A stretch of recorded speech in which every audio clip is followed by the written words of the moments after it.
Dear friend, welcome to the lecture series in antennas and wave propagation. In today's video lecture, we will be learning about array of 2-point sources with equal amplitude and out of phase. Coming to array of 2-point sources fed with equal amplitude and out of phase, let us consider two isotropic point sources which are kept symmetrical with respect to origin O as shown in the figure. The 2-point sources have been separated with the distance d. We have taken the Cartesian coordinate system. We would like to find out the far field at a distance point P. The distance between the origin and the point sources is d by 2. Now, the 2 point sources have been provided with the currents of equal amplitude. Now, the waves from the point source 2 reaches the distance point P earlier than the waves from the point source 1. Let us draw the normal lines onto the radius vector line indicating the angle theta and the points 1 dash 2 dash. Now the distance from the origin to the 2 dash will be d by 2 cos theta, and the distance from 1 dash to the origin is d by 2 cos theta. Now the 1 dash 2 dash indicates the path difference. So the path difference 1 dash 2 dash will be equal to d by 2 cos theta plus d by 2 cos theta meters. Here, when we add these two terms, we get d cos theta. If you want to represent this one in terms of wavelengths, then we can write this one as d by lambda cos theta wavelengths. From optics, phase angle is 2 pi times the phase difference. So the phase angle, which is psi, equal to 2 pi of path difference. So psi will be equal to 2 pi of d by lambda cos theta radians. Psi equal to 2 pi by lambda d cos theta. It is represented in radians, and we know that beta equal to 2 pi by lambda, so that we can write, instead of writing 2 pi by lambda, we will be representing with beta. So here psi will be written as beta d cos theta in radians. Now let E1 is the far electric field at the distance point P due to source 1. E2 is the far electric field at a distance point P due to source 2. E is the total electric field at the point P. Psi is the phase angle difference measured between the two fields from source 1 and source 2 along the radius vector line. The total far electric field at point P in the direction of theta is E equal to minus of E1 e power minus j psi by 2 plus E2 e power j psi by 2. Let us consider this one as expression 1. Here we got minus to the E1 e power minus j psi by 2 term because the source 1 is out of phase with respect to the source 2. So in order to indicate that, it is provided with the negative symbol here. Here E1 e power minus j psi by 2 is the field component due to source 1. E2 e power j psi by 2 is the field component due to source 2. Assuming the amplitudes of the fields from both the sources are equal, therefore E1 will be equal to E2. Now both are equal to E0. From equation 1, E equal to minus of E0 e power minus j psi by 2 plus E0 e power j psi by 2. Taking E0 common from this expression, we will be getting E equal to E0 of e power j psi by 2 minus e power minus j psi by 2.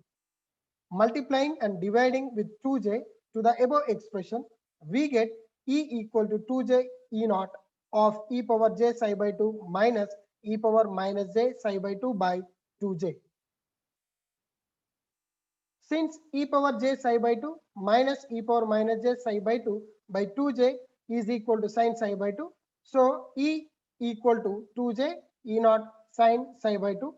Since we know that psi is equal to beta d cos theta, now substituting beta d cos theta in place of the psi, we get E equal to 2j E0 sin of beta d cos theta by 2. We consider this equation as 2.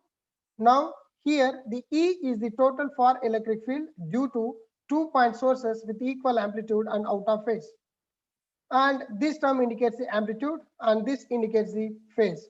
Let the maximum value of 2j E naught is equal to 1.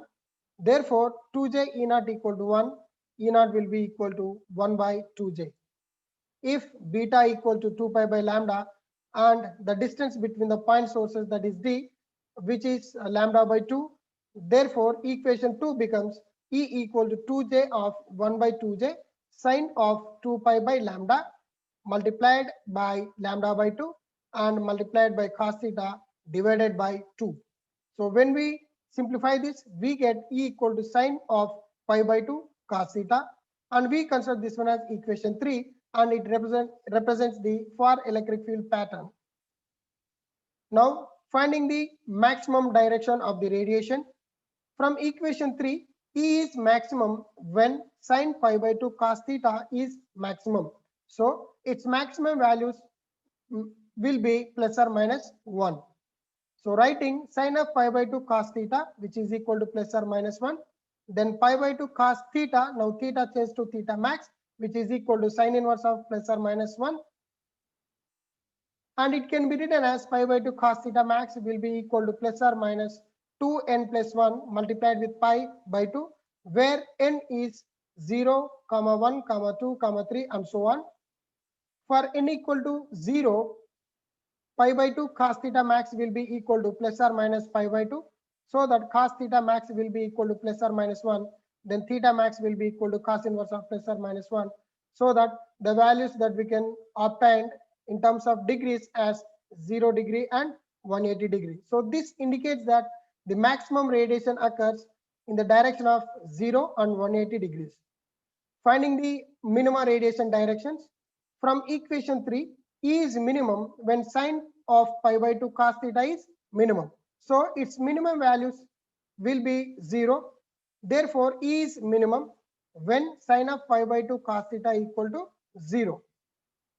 Now pi by 2 cos theta minimum equal to sine inverse of 0. Pi by 2 cos theta minimum equal to plus or minus n pi, we can write, where n takes the values 0, 1, 2, 3, and so on. If n equal to 0, then pi by 2 cos theta minimum will be equal to 0, then cos theta minimum equal to 0, then theta minimum equal to cos inverse of 0, so that theta minimum values are provided as 90 degrees and 270 degrees. Now finding half power point directions. At half power points, the power is 1 by 2, or voltage or current is 1 by root 2 times the maximum value of the voltage or current. So therefore, from equation 3 again, sine of pi by 2 cos theta will be equal to plus or minus 1 by root 2. So pi by 2 cos, now theta is changed to half power point directions, that is HPPD. So pi by 2 cos theta HPPD equal to sine inverse of plus or minus 1 by root 2. So pi by 2 cos theta HPPD will be equal to plus or minus 2n plus 1 of pi by 4, where n takes the values 0, 1, 2, 3, 4, and so on. For n equal to 0, pi by 2 cos theta HPPD will be equal to plus or minus pi by 4. Now cos theta HPPD will be equal to plus or minus 1 by 2. Then theta HPPD equal to cos inverse of plus or minus 1 by 2. Then the values that are provided with theta HPPD is plus or minus 60 degrees and plus or minus 120 degrees. Now to draw the radiation pattern of the 2 point sources which are fed with currents of equal magnitude and out of phase. Here if you look at, we have x-axis as well as the y-axis. Now we have the radiation pattern along the 0 degree direction as well as along the 180 degree direction, and there is no radiation in the direction of 90 degrees and 270 degrees. That is, there is zero radiation in ideal case and a minimum radiation in practical cases. Looking at the half power points, so here we got the half power points. That means the line drawn, the points on the radiation pattern where the power becomes half. So here the angles of the half power point directions provided with 60 degrees and 120 degrees as shown in the diagram.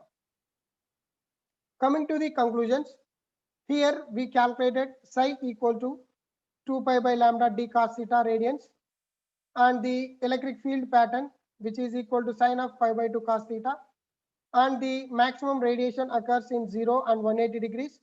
The minimum radiation occurs in 90 and 270 degrees, and the half power points are in the directions of plus or minus 60 degrees and plus or minus 120 degrees, and it is the simplest form of the end fire array. So hope you like this video lecture. Do subscribe my channel and click the bell icon so that you will be notified with the latest videos in antennas and wave propagation. Thanks for watching.